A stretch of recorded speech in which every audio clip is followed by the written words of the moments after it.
Hello everyone, मैं Veenu Verma Excel in Education channel में आप सभी का स्वागत करती हूँ। फ्रेंड्स, यहाँ पर हम तैयारी कर रहे हैं यूजीसी नेट पेपर 1 और पेपर 2 एजुकेशन की, जिसमें आपकी अभी री एग्जाम की तैयारी हम लोग यहाँ पर कर रहे हैं। री एग्जाम के लिए आपके कौन कौन से टॉपिक्स हैं, इनका एनालिसिस करते हुए इन टॉपिक्स के बारे में हम यहाँ डिस्कशन करेंगे। ठीक है, तो आज है 22 अगस्त और 21 और 22 अगस्त को आपके जो एग्जाम्स हो चुके हैं शिफ्ट 1 और शिफ्ट 2 के आधार पर, यहाँ पर वो कौन से ऐसे टॉपिक्स हैं जिनको हम यहाँ पे एनालाइज करने वाले हैं और इन टॉपिक्स को आपको छोड़ना नहीं है। ठीक है, तो पेपर 1 में इन टॉपिक्स को आपको एटलीस्ट पढ़ के जाना है, रिवाइज जरूर करके जाइएगा। ठीक है, तो यहाँ पर हम कुछ टॉपिक्स के बारे में बात करेंगे और इनसे रिलेटेड कुछ क्वेश्चंस को भी देखेंगे, क्योंकि ये समझिए कि आपका जो पेपर है बहुत ज़्यादा टफ नहीं बन रहा है, तो आपको पेपर का एनालिसिस करके इसके आधार पे तैयारी करनी चाहिए। तो आप सभी का, जो भी स्टूडेंट्स यहाँ पर जुड़े हैं, सभी का चैनल पे स्वागत है। और यहाँ पर हम बात करते हैं, देखिए यहाँ पर आपकी जो 21 और 22 को परीक्षा हुई है, तो ये जो पेपर आ रहा था ये आपका मॉडरेट लेवल का आ रहा है। ठीक है, इसमें बहुत ज़्यादा टफ वाली गुंजाइश नहीं है। तो देखिए पेपर का अगर हम पैटर्न की बात करें तो मॉडरेट लेवल का पेपर है और इसमें आपको बहुत ज़्यादा परेशान नहीं होना है। तो अभी तक तो पेपर ठीक आया है, उसके बाद देखते हैं, क्योंकि पेपर का पैटर्न ऐसा बनता है एनटीए के द्वारा कि कुछ मतलब जो शुरू के एग्जाम्स होते हैं वो तो ठीक ठीक होते हैं, उसके बाद कुछ न्यू टर्मिनोलॉजी, न्यू टर्म्स निकल के आते हैं, जैसे कि आपकी कम्युनिकेशन की यूनिट है, पीपल एंड एनवायरनमेंट की है, इस तरह कुछ जो है आपके न्यू टर्म्स निकल के आते हैं। ठीक है, तो अभी तो 2 दिन हुआ है, लेकिन उसके आधार पे आपको कौन से टॉपिक्स ऐसे पढ़ लेने चाहिए जो आपकी आने वाली परीक्षाओं के लिए इंपॉर्टेंट है। जैसे टीचिंग एप्टीट्यूड की अगर हम बात करें तो लर्नर कैरेक्टरिस्टिक्स से क्वेश्चन बन के आ रहे हैं। ठीक है, लर्नर कैरेक्टरिस्टिक्स आपको पता है थ्योरेटिकल पार्ट है, तो इसमें आपको पढ़ने में भी क्वेश्चन को ज़्यादा समय लग सकता है, ऑप्शन को समझने में ज़्यादा टाइम लग सकता है, तो ऐसे आपसे क्वेश्चन पूछे जा रहे हैं। ठीक है, तो इसके कॉन्सेप्ट को समझना ज़रूरी होता है और यहाँ पर मैंने चीज़ें ऑलरेडी करवा रखी हैं। उसके बाद देखिए जीन पियाजे की थ्योरी। जीन पियाजे की थ्योरी इसलिए इंपॉर्टेंट होती है, जीन पियाजे की और वाइगोत्स्की का थ्योरी। ठीक है, ये दो जो थ्योरीज हैं, यहाँ से क्वेश्चन आपसे पूछे जाते हैं, क्योंकि इसमें कुछ नए टर्म्स आते हैं, कुछ नई जो है टेक्निकल टर्म्स निकल के आते हैं जिनकी मीनिंग आपको पता होना चाहिए। तो कई बार आपसे एग्जाम्पल के तौर पे और कई बार आपसे उन टर्म्स के बारे में पूछा जाता है। उसके बाद देखिए एनईपी 2020 हमेशा ही इंपॉर्टेंट था और आज भी इंपॉर्टेंट है। ठीक है, तो इसके क्वेश्चंस जितने भी प्रीवियस ईयर क्वेश्चन है, क्योंकि जो आपका क्वेश्चन पेपर आ रहा है वो पीवाईक्यू बेस्ड है। ठीक है, तो पीवाईक्यू बेस्ड पेपर आ रहा है, इसलिए आपको पीवाईक्यूज की प्रैक्टिस बहुत ज़्यादा अच्छे से कर लेनी चाहिए। जो बचा हुआ टाइम है अगर आपको बीच में मिलता है तो इसको मैं यहाँ पर क्वेश्चन आपके लिए पूरे के पूरे पीवाईक्यूज जो है यहाँ पर लेके आऊँगी। ठीक है, और हायर एजुकेशन के ये टॉपिक्स हैं जिसमें आपका एनईपी 2020 5 ईयर प्लान्स, जो आपकी शिक्षा से संबंधित पंचवर्षीय योजनाओं में जो भी चीज़ें सामने आई, जो भी टारगेट्स रखे गए थे, उनके बारे में यहाँ पर बात होती है, तो उनसे संबंधित क्वेश्चन पूछे जा रहे हैं। और देखिए स्वयं प्रभा चैनल्स के जितने भी नेम हैं उसमें आपको मैचिंग करने के लिए पूछा जाता है। ठीक है, तो यहाँ पर इस तरह के क्वेश्चन भी बन रहे हैं। बहुत ईजी है, याद करने की टेक्निक भी आपको बताई है, आप यहाँ पर इन टॉपिक्स को जरूर देख लीजिए। उसके बाद देखिए रिसर्च में एप्लाइड और एम्पिरिकल रिसर्च, ठीक है, इनके बारे में क्वेश्चंस आए। एग्जैक्ट क्वेश्चन नहीं पता लग रहा है, लेकिन आपसे ये मतलब मैं कहूँगी कि सजेशन दूंगी कि आप जो है इन टॉपिक्स को अच्छे से पढ़ लीजिए, इनके कॉन्सेप्ट को समझ लीजिए। उसके बाद देखिए सिनॉप्सिस, और इसमें भी चांसेस हैं एक्सपेरिमेंटल रिसर्च, ये तो हमेशा पूछा जाता है और आपसे इस बार भी पूछा जाएगा। तो एक्सपेरिमेंटल रिसर्च, इसके बारे में थोड़ा सा डीपली नॉलेज ले लीजिए, है ना। उसके बाद रिलायबिलिटी एंड वैलिडिटी, विश्वसनीयता और वैधता, यहाँ से क्वेश्चन हमेशा आते हैं, अब की बार भी पूछे गए। हाइपोथेसिस मतलब परिकल्पना, परीक्षण, परिकल्पना क्या होती है, टाइप्स ऑफ परिकल्पना, परिकल्पना के प्रकार मतलब जितने भी हैं उनसे संबंधित क्वेश्चन पूछे जा रहे हैं। और सबसे ज्यादा पूछा गया है प्लेगरिज्म, साहित्यिक चोरी। ठीक है, साहित्यिक चोरी में आपसे क्वेश्चंस पूछे जाते हैं, इजी टॉपिक है, कोई भी ज्यादा टफ नहीं है। ऑलरेडी वीडियोस आपको रिसर्च एप्टीट्यूड की यूनिट में सारी वीडियो, आप प्लेलिस्ट में जाइएगा, सारी चीजें आपको वहां पर मिल जाएंगी। अभी तक सैम्पलिंग से क्वेश्चन नहीं सुनाई दिया है, तो आगे आपसे पूछा जा सकता है सैम्पलिंग के बारे में, है ना। तो बढ़िया से टाइप्स ऑफ सैम्पलिंग जितनी भी हैं उनको पढ़िएगा। और cross sectional research and reference style, reference style में आपसे एपीए और एमएलए, है ना, इनसे संबंधित क्वेश्चन हम अभी पढ़ लेते हैं, जिससे कि आपको एक बार क्विक रिवीजन हो जाएगा। मैं बहुत ज़्यादा टाइम नहीं लूँगी आपका। उसके बाद देखिए यहाँ पर आपका एनवायरमेंटल वाली जो यूनिट है उसमें प्रोटोकॉल्स और पूरी एक कंप्लीट वीडियो मैंने आपको बना रखी दी है आपको, और हो सकता है उस वीडियो में जो है आपका वॉइस का थोड़ा इशू हो सकता है ना। तो अगर आप जो है एयरफोन लगा के सुनते हैं तब तो ठीक है, नहीं तो हो सकता है थोड़ा सा साउंड उसमें कम आए, लेकिन मैं फिर से इसके बारे में वीडियो बनाऊंगी। SDG और MDG, global warming potential, GWP, इससे क्वेश्चन आपसे पूछे जा रहे हैं। और कम्युनिकेशन में मास मीडिया, हमेशा से क्वेश्चन यहाँ पूछे जा रहे हैं और इस बार ज्यादा पूछे जा रहे हैं। टाइप्स ऑफ कम्युनिकेशन, जिसमें कि नॉन वर्बल कम्युनिकेशन से आपसे टर्म्स पूछे जाते हैं। सारी वीडियोस आपको यहीं पर प्लेलिस्ट में मिल जाएंगी, आपको कहीं भटकना नहीं है। इन टॉपिक्स को जरूर पढ़ लीजिए। और मॉडल ऑफ कम्युनिकेशन, ठीक है। उसके बाद देखिए ICT में, ICT के फुल फॉर्म्स पता होने चाहिए। Conversion binary to decimal, decimal to binary, hexadecimal to octal, है ना, ये सारी चीजें आपको पता होना चाहिए। तो नंबर सिस्टम, कन्वर्जन, ये तो जरूर पता होना चाहिए। और मैथ्स और आपका रीजनिंग जैसे आता है वैसे ही आता है ना। तो इस तरह से ये सारे टॉपिक्स आप पढ़ लीजिए, इनको बिल्कुल भी मत छोड़ के जाइएगा। क्वेश्चन हम देख लेते हैं। यहाँ पर देखिए ये सारे क्वेश्चन आपको PYQs पे मिल जाएंगे। देखिए 7 दिसंबर 2023 में क्वेश्चन आया था, साहित्यिक चोरी पर UGC रेगुलेशन 2018 के अनुसार स्तर 3 मतलब लेवल 3 की साहित्यिक चोरी निम्नलिखित में से किस समानता की ओर संकेत देती है। आप देखो, सबसे पहले आपको इसके लेवल पता होना चाहिए, ठीक है। जो प्लेगरिज्म के लेवल्स हैं, है ना, तो लेवल्स ऑफ जो है यहाँ पर प्लेगरिज्म, जिसमें आपको देखिए शून्य स्तर जो जीरो स्तर की होती है, 0% की होती है जो लेवल होता है, उसमें 10% तक समानता है, कोई दंड नहीं है।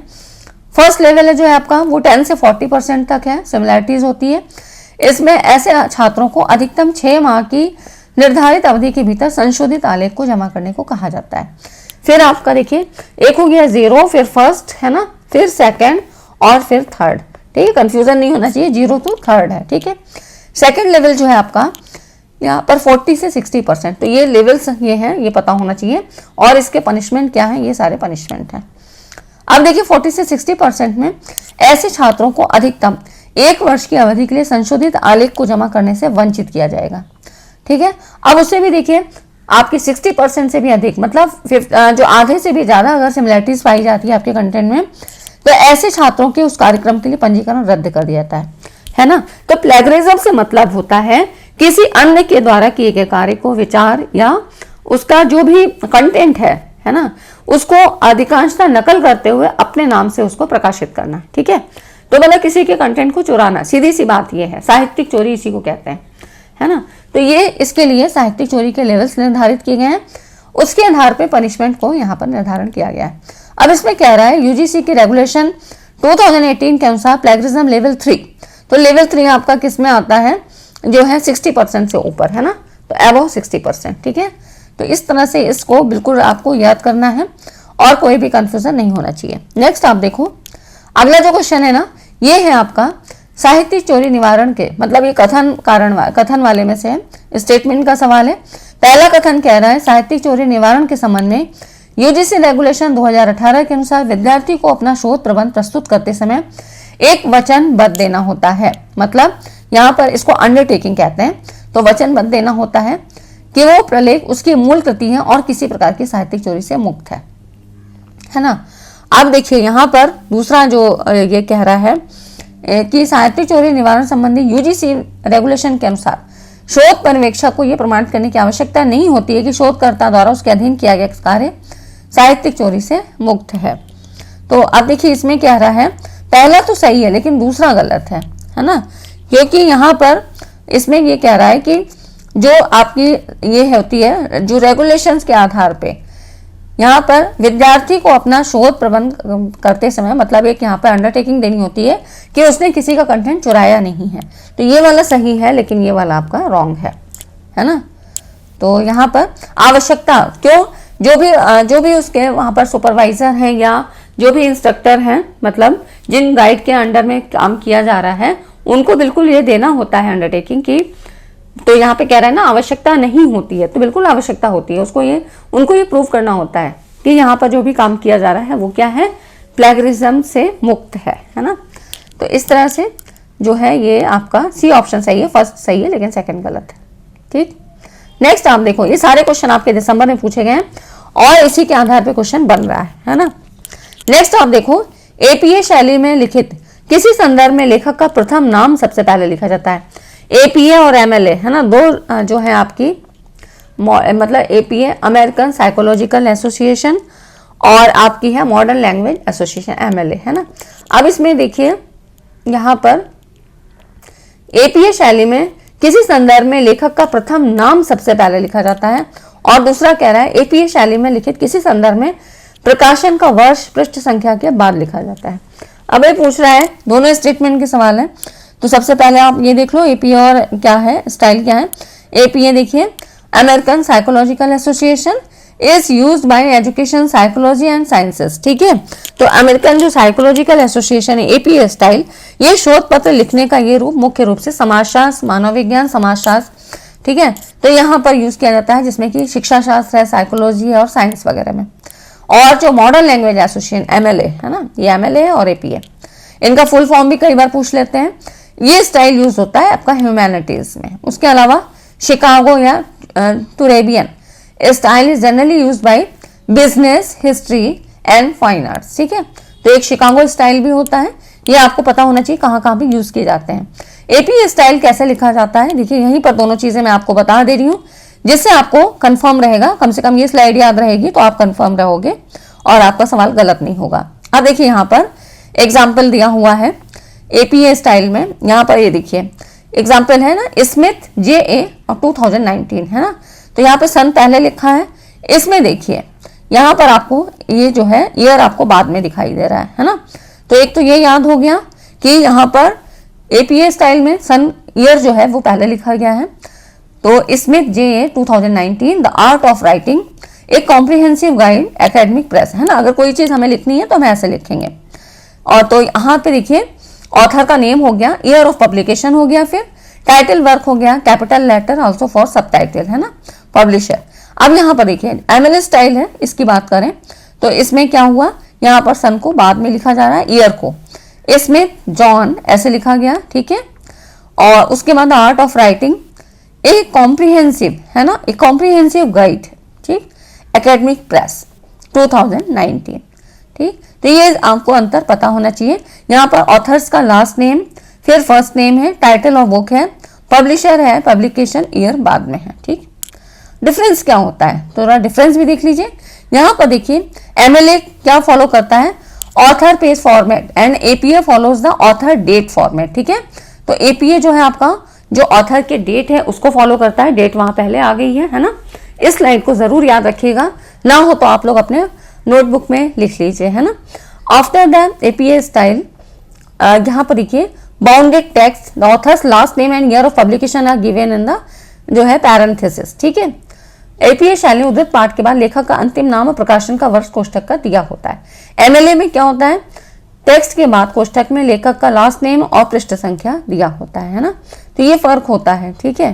तो इस तरह से ये जो क्वेश्चन है आपका यहाँ पर, इसमें देखिए यहाँ पे ये कह रहा है, क्वेश्चन पे आ जाते हैं, क्वेश्चन भी आपका वही चीज पूछ रहा है, तो ये क्या है, दोनों ही ऑप्शन आपके गलत बता रहा है ना। लेखक का प्रथम नाम सबसे पहले लिखा जाता है, और इसमें प्रथम नाम तो नहीं लिखा जाता है, सबसे पहले उसका जो लास्ट नेम था उसको लिखते हैं है ना। प्रकाशन का वर्ष पृष्ठ संख्या के बाद लिखते हैं, तो ये दोनों ही ऑप्शन आपके गलत हो गए, ठीक है। तो यहाँ पर आपको ये सारी चीजें ऐसे ही समझ के पढ़नी है।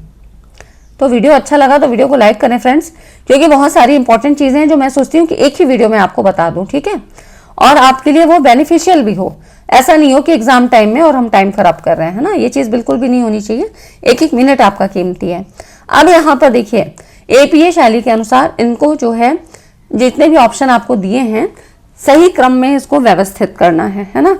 अब इसका जो है व्यवस्था का क्रम क्या होगा, इसमें सबसे पहले लेखक का नाम आएगा पहले नंबर पे हो गया, फिर है प्रकाशन का वर्ष है ना, प्रकाशन का वर्ष आ गया यहाँ पर ये 2, और उसके बाद है शोध आलेख का शीर्षक, फिर ये हो गया, और फिर है जर्नल का नाम, ठीक है। तो अब यहाँ पर देख लेते हैं DA आपका BC है ना। तो इस तरह से ऐसे क्वेश्चन आपसे पूछे जा रहे हैं, तो एक बार क्विक रिवीजन के तौर पे इस तरह की वीडियोस अच्छी रहती है ना। तो वीडियो को ज्यादा से ज्यादा तक लोगों को शेयर करें, क्योंकि अभी मैंने आपको जितने इंपॉर्टेंट क्वेश्चन लिए जिसमें आपको प्लेगरिज्म के बारे में, स्टाइल्स रेफरेंस स्टाइल्स के बारे में, इन चीज़ों के बारे में मैंने आपको बताया। अब ऐसे ही एनईपी के बारे में और चैनल्स के नेम के बारे में, ऐसी जितनी भी स्वयं प्रभा से संबंधित हैं, जितने भी आपके ऑनलाइन जितने भी जो आपके मूक्स हैं, इनके बारे में हम यहाँ पर जो है एक जितने भी PYQs हैं उनको सारे यहाँ डिस्कस करेंगे। तो आप लोग यहाँ जो भी वीडियोस आती हैं शाम को 6 बजे आपको मिल जाएंगी, या मैं बीच में भी दे दूंगी आपको क्योंकि एग्जाम टाइम है। तो इस तरह से आप लोग यहाँ पर देख लिया करिए, ठीक है। चैनल को जरूर सब्सक्राइब कर लें ताकि आपको नोटिफिकेशन मिल जाए। अब देखिए इसमें कह रहा है कोरिलेशन से भी क्वेश्चन आपसे पूछे गए। जब दो या इस प्रकार के संबंध है, जब एक में वृद्धि होती है तो दूसरे में भी वृद्धि होती है, तो आप क्या निष्कर्ष निकाल सकते हैं। मतलब क्या होगा कि कोरिलेशन है इसमें, है ना। और ये कैसा कोरिलेशन है, ये होगा आपका पॉजिटिव। 3 तरह का होता है, पॉजिटिव होता है, नेगेटिव होता है और जीरो कोरिलेशन, ठीक है। तो यहाँ पर देखिए दोनों क्या है, बोथ आर कोरिलेशनली रिलेटेड, है ना। तो ये इसका आंसर हो जाएगा कि दोनों ही सही हैं। उसके बाद देख लेते हैं, थोड़ा सा मैं अभी आपको थोड़ा स्पीड में पढ़ा रही हूँ क्योंकि चीज़ें आपको समझ में आ जाए और आप उन चीज़ों को जल्द से जल्द रिवाइज कर लें, है ना। जब 2 या अधिक घटनाएं एक साथ बढ़ती हैं घटती हैं तो इसे क्या करते हैं, पॉजिटिव कोरिलेशन होता है ना। तो इस तरह से ही हो गया आपका कोरिलेशन। ये सारे सवाल इस तरह से आपसे पूछे गए हैं और दिसंबर का जो पैटर्न है वही अभी फॉलो किया जा रहा है ना। नेक्स्ट आप देखो यहाँ पर, जब कोई पेन हमारी उंगली में चुभती है तो हम पेन हटा लेते हैं, इस प्रकार के व्यवहार को क्या कहा जाता है। अब देखिए इसको कहते हैं हम इंस्टिंक्टिव बिहेवियर, ठीक है।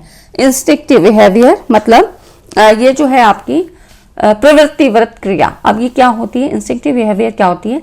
अब देखिए इसमें क्या होता है, जो सेंसरी ऑर्गन्स होते हैं ना आपको, तो इस तरह का कोई भी जब वो सेंस करते हैं तो जो भी आपको यहाँ पर स्टिमुलस मिलता है, जो भी उद्दीपन जिसको कहते हैं स्टिमुलस जो भी मिलता है, ये आपकी सेंसरी जो नर्व्स होती हैं इसके द्वारा मस्तिष्क को यहाँ पर भेजा जाता है कि आपको क्या करना है, आपको कैसा रिएक्शन हो रहा है।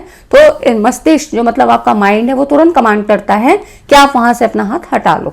तो ये किसके द्वारा होता है, सेंसरी ऑर्गन्स के द्वारा होता है, ठीक है। तो जब इस तरह से कोई भी घटना होती है कि कोई उंगली में कोई चीज हमारी चुभती है तो पिन हम हटा लेते हैं, है ना। और इसको हम कहते हैं प्रतिवर्ती क्रिया, ठीक है, रिफ्लेक्स एक्शन कहते हैं, इंस्टिंक्टिव बिहेवियर कहते हैं। और ये होता है आपका उद्दीपनों को संवेदी तंत्रिकाओं द्वारा पेशियों, उत्तकों या अंगों में लाकर उसको उत्तेजित करने की क्रिया को रिफ्लेक्स एक्शन कहते हैं। ये आपका लर्निंग थ्योरी से संबंधित जो है यहाँ पर ये सवाल पूछा गया है। तो इसीलिए मैंने कहा आपको जीन पियाजे की थ्योरी और आपको जो वाइगोत्स्की की थ्योरी है, यहाँ से आपको थोड़े से टेक्निकल टर्म्स मिलते हैं और इन टर्म्स के मीनिंग को जरूर समझिए। और अगर आपके पास नहीं कोई कंटेंट है तो ये सारी चीज जो है आपको मेरी प्लेलिस्ट में आपको यहाँ इस वीडियो में मिल जाएगी, ठीक है। तो आप प्लेलिस्ट को एक बार चेक कर लीजिए, बहुत ज्यादा और फास्ट करके आप देख लीजिए, ठीक है। तो यहाँ पे सारी चीजें आपको मिल जाएंगी। तो ये हो गए कुछ क्वेश्चन जो कि मुझे लगा कि आपको थोड़ा सा पैटर्न पता रहे, क्योंकि जो आपका प्रीवियस ईयर क्वेश्चन पैटर्न है वही अभी फॉलो किया जा रहा है और मैक्सिमम वही चीज फॉलो होंगी। कभी होता है कि 1-2 क्वेश्चन आपसे नए पूछ लिए जाते हैं, वैसे जनरली आपसे PYQs के पैटर्न पे यहाँ सवाल बनते हैं, ठीक है फ्रेंड्स। तो ये हो गए आज के कुछ सवाल और मैं आपको इस तरह से क्विक रिवीजन वाली चीजें ही यहाँ पर वीडियोस आपको दूंगी, ठीक है। तो वीडियो अच्छी लगी तो लाइक एंड शेयर करिएगा और मैक्सिमम लोगों तक, जितने भी आपके फ्रेंड सर्किल है वहाँ पर वीडियो को शेयर करिए, ठीक है फ्रेंड्स। तो आज की वीडियो में इतना ही, मिलते हैं नेक्स्ट वीडियो में। तब तक चैनल पे बने रहें और ज़्यादा से ज़्यादा लोगों तक शेयर करें। Thanks for watching this video.